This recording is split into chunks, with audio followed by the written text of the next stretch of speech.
And we'd like to discuss a few things about that investigative piece. But for the benefit of those of you who may not have seen it, possibly, here's just a teaser of part of what was playing yesterday evening. Minors in children's homes under the care of Child Welfare Society of Kenya around the country have suffered in silence. The hope of homeless children left to live under the shadows of a government agency is fading away in despair. After a 6-month investigation, the lead can now reveal how close to $500 million Kenya shillings meant to take care of less fortunate children ended up in the pockets of a few individuals. Out there, if anybody is listening, please, those kids need help. This is the broken story of children dependent on the state, the story of greed, corruption, and betrayal of the trust of one of Kenya's most vulnerable population.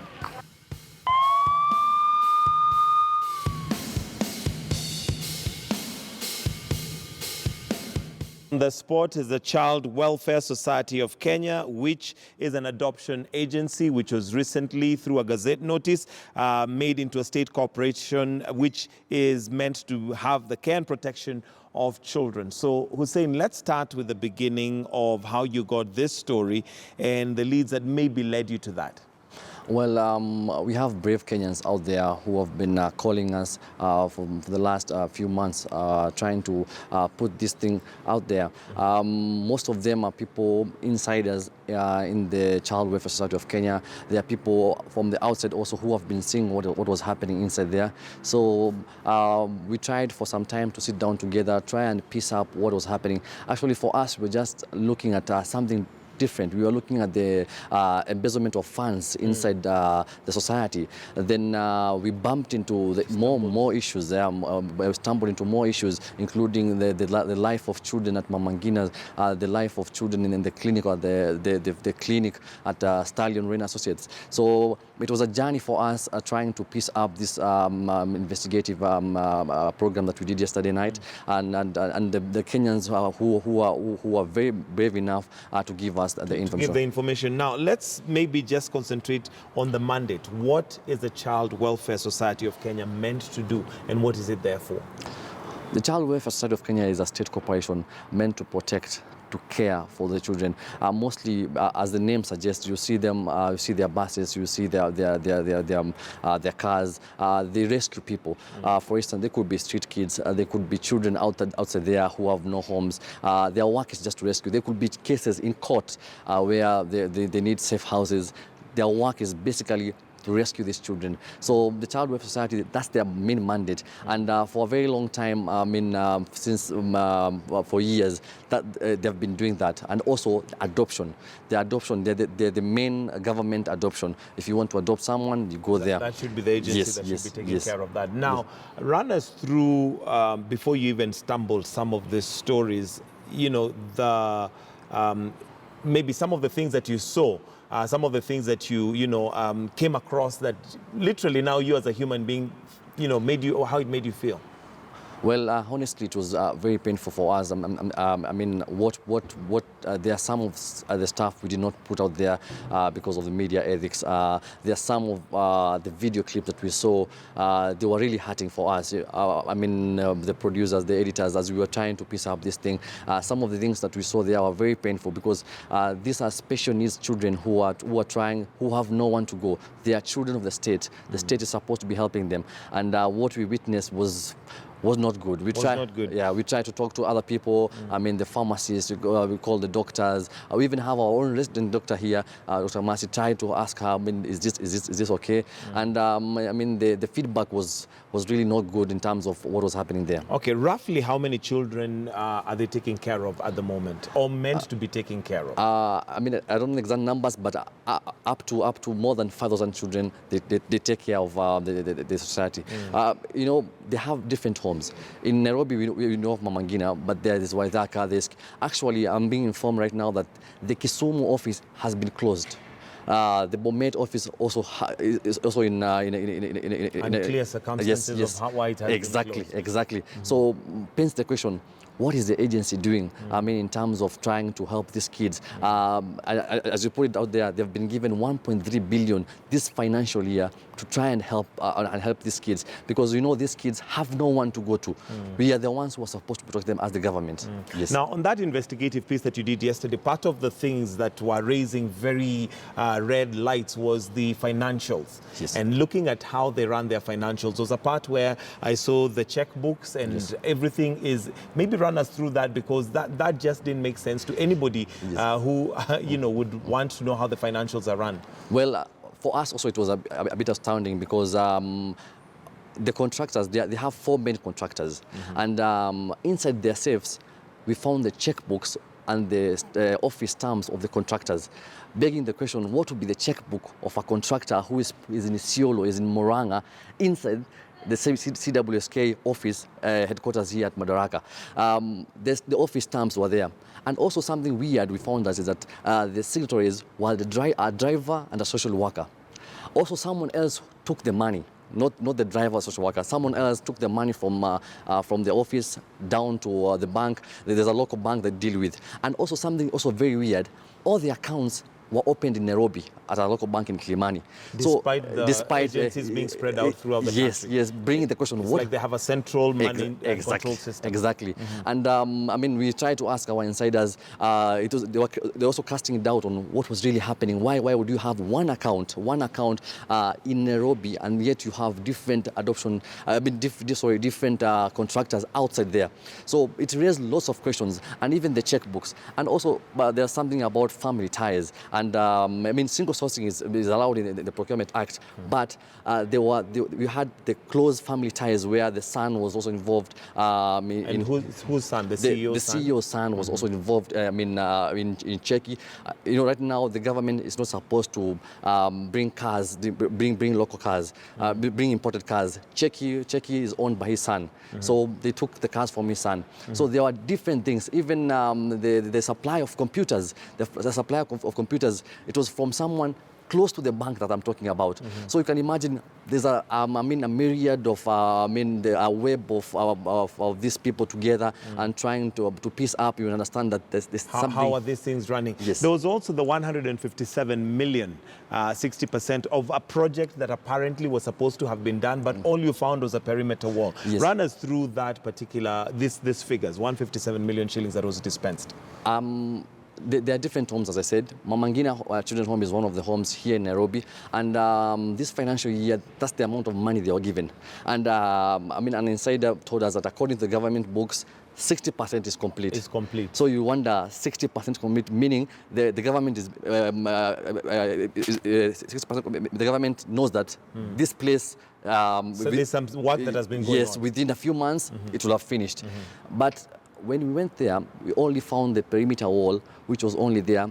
Children sleeping in 4s, in 5s, in a bed. Some of them who wet their beds sleeping together, and they had something very weird. They have a bottle where they put their bed bags inside. The cooks there also tell us about how the food they eat. They eat githeri every day. Even they can eat githeri every day, but some of them are sick. the doctors have told them not to eat. Those autistic children sometimes require special diets, which they would use. For the cooks, they know there's no special diet. And something the cooks were telling us is that when the children grow up, the kids grow up. When they grow up and they come and taste the food, and they're like, why are you cooking? I also personally can cook a food better than this. Give me the ingredients. But the cooks say that there are no ingredients, there's no money. But when you see the amount of figures that are spread out there, it begs the question, what is really happening there? All right, so here we have a number of children, and from the clips that we saw, majority of them seem to be, well, the ones that we saw being taken to the clinic. We'll come to the clinic, but majority of them seem to be ailing. Are they specifically autistic? Are they physically disabled? Are they mentally disabled? Are the ones that you dealt with? Well, they have different issues. We have others with schizophrenia. We have others with CP, others with cerebral palsy. We have others who are autistic. They come in different forms. But what our insiders, as you can see, were telling us is that despite them having different diagnosis of diseases, their treatment is one.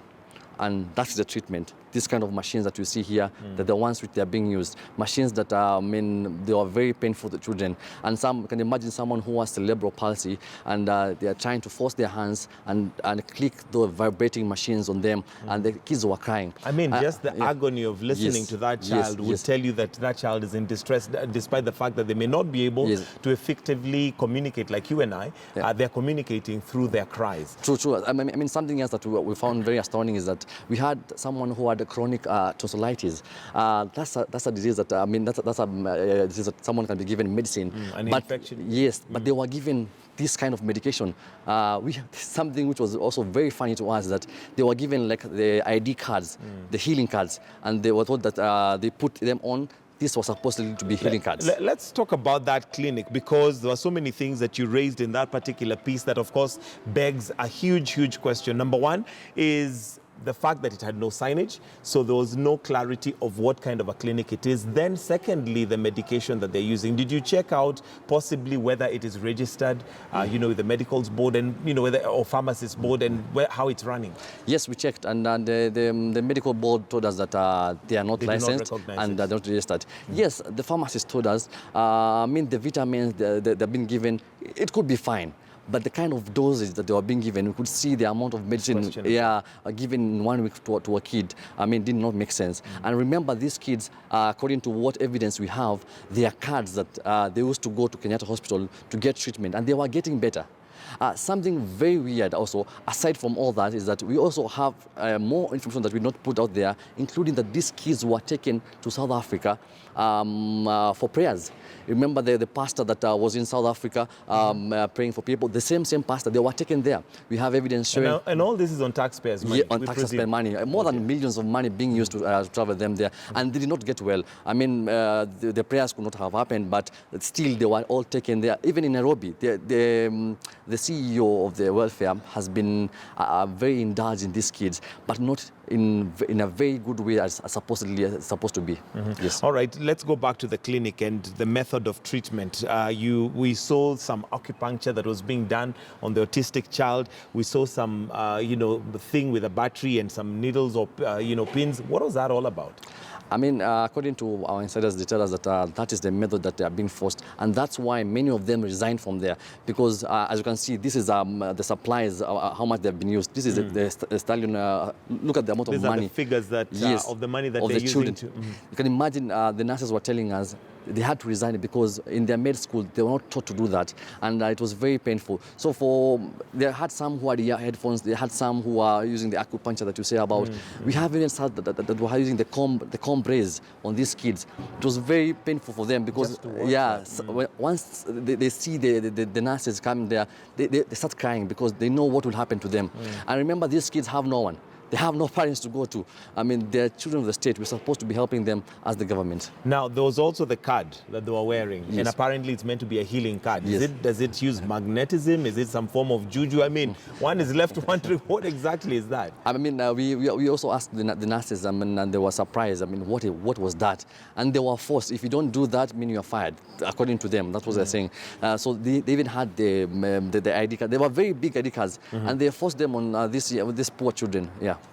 All right, so the other person you tried to reach as you were doing this investigative piece is Irene Mureithi, the CEO for the Child Welfare Organization. Any response, even now after airing this, any feedback from her? What happened, we first did publish this story on the Standard on Sunday, and that's when the writer from Standard called Irene to try to get a response. The only person we got a response was a guy called Gitao, who is in the board of trustees, and we tried to piece up, just try to talk to Irene and see if she can shed some light on this issue. But a day later, she uploaded something on YouTube in the Child Welfare Society of Kenya, talking about how the Child Welfare Society of Kenya does the things. Yes, and she also spoke about how these things were malicious and how people are making up videos on Twitter and Facebook. For us journalists, our work is just to tell the truth and to fact check and put everything out there. And that's what we did for the last few months, that we have been trying to piece up this investigative piece. Okay, now this Child Welfare Society was made into a state corporation, which ideally is supposed to have a board that oversees the running of the organization, and the CEO is the one that now does the day-to-day running. Did you manage to get anybody from the board, and is the board active? Do they know what's happening? I mean, there was supposed to be a board from 2016. I'm told the board is not working. And right now, on 6th May, Shakila Abdallah, I'm informed that was appointed by the president to be the chairman of the board. But she has not taken office yet. I mean, there's no deputy. What people are saying in the headquarters there is that there's no someone who is checking on what the CEO is doing, and that has been a very bad thing, because what surprised us most is that there's no even procurement office. Right. I mean, since 2016, up to more than 200 staff have been fired.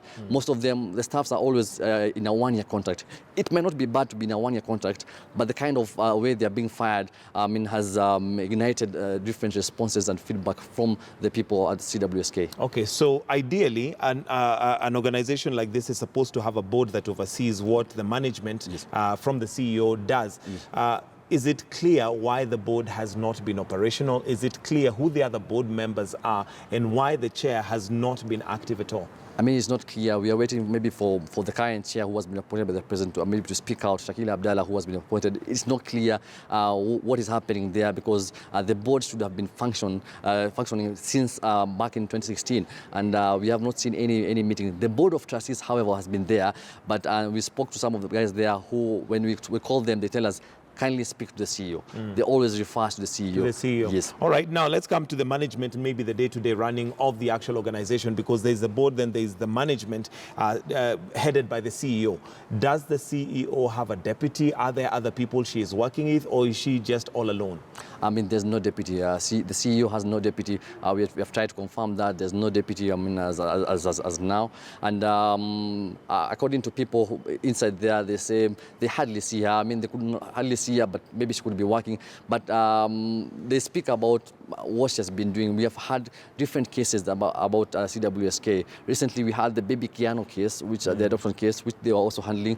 So, I mean, CWSK partly also has been helping in terms of bringing children. But what we saw recently has tried to change the whole narrative of what they are doing, because their biggest mandate is to take care, the protection and care of these minors. Of these minors. Yes. All right, then as we wind up, the bigger question that comes in is, after all this, then what? What is it that we can do? What is it that you can do? Because now we have the facts, we have the figures, we've seen the suffering. Do we just leave it there? I mean, our work as journalists is to continue telling the story. We tell the story. I mean, we continue creating the conversation. Yesterday night, after we aired the story, we had a platform where we told Kenyans to share their views. And I'm telling you, it was massive. Yes, I saw the response. Yes. I mean, it was absolutely And amazing. some of us were calling us directly, telling us we also have more information. I mean, as for us, we did not put out everything out there, because some of things we did not put. We have more evidences in our offices, but the Kenyans, the brave Kenyans out there are telling us that they have more.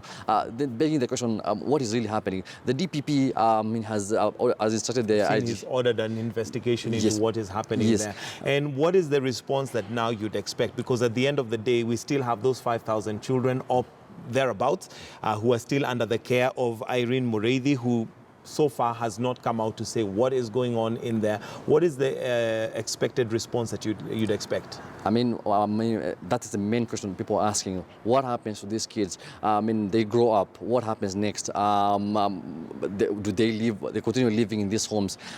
Is there a change in the status quo? I mean, is there a change in their current living? That's the main question people are asking. But for us, tonight we'll do a follow-up story on the same, and we keep on telling the story. Our sister newspaper Standard has been doing the story. Tonight, they're also doing something. I mean, in terms of the online version. We are trying to create a conversion in this thing, which has continued to erupt in the minds of Kenyans of what really happened at CWSK. All right, and as Trix comes in, maybe she has a question for you, or maybe a question regarding that particular story. I'm just concerned for that boy. His cries. I mean, what can be done to help him? Because he obviously needs attention, and what they're doing is just evil. We have had Kenyans who are willing to help, but there is money. Yeah. There is money. We have Yes. seen there's 1.3 billion shillings Has put. already been Yeah, spent towards yeah, that. and we are informed that CWSK, the money has been coming on time. Okay. So you can imagine There's no what. excuse. And the thing is also, whereas it is good that we have Kenyans who are willing to come out and help, it would also be important for the government to Yeah. come in and utilize the money that they should not get away with it. Yes. Really. And also something interesting, the patron of CWSK is the president, himself. So we are waiting to see if, Yeah. I mean, the He patron speaks himself out will about it, comment on this issue. intervenes. Yeah. It Well, need- let's wait and hear what he's going to be saying. But you've talked about a follow-up, so what should we look forward to tonight? I mean, we have had different non-governmental organizations coming up and saying they want to speak on this issue.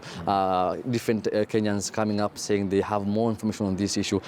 People trying to comment. We also have doctors who want to talk about this issue, just to try and understand the kind of Oriental medicine that was being used with the kids. Just to kind of try and put up. So tonight we'll have something small and keep the conversation. And we have the hashtag, the lead, that guys are still commenting and putting their views out there, the social media, and also on our online platforms. We are trying to ask Kenyans what more can we tell the story and can be done in terms of solutions now. What and time is the obviously follow-up? heads should In our subsequent bulletins, maybe from 7 p.m. and 9 p.m. Yeah. All right. Okay, well, I guess that's where we're going to have to wind up. But thank you very much. A job well done. Congratulations to you and the team.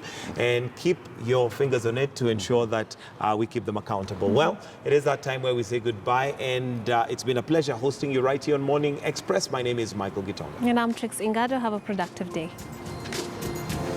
Thank you, sir.